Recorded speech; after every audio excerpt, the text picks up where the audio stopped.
National Weather Service in Chicago has issued a severe thunderstorm warning for southwestern Will County in northeastern Illinois, northeastern Grundy County in northeastern Illinois, until 9:15 p.m. Not likely affected by Juliet. A severe thunderstorm was located near Channahon and is nearly stationary and developing slowly south and east. Looks like it's moving slow. Hazard, 60 miles per hour wind gusts and quarter-size hail.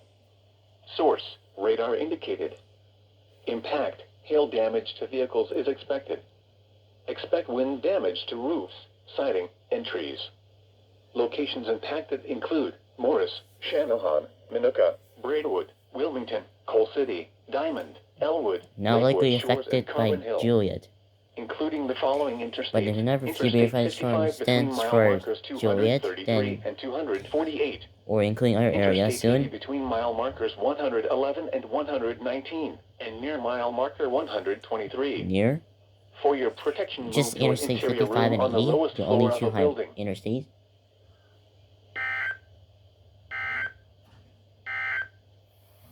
This is NOAA's Weather Radio KZZ 81 Lockport.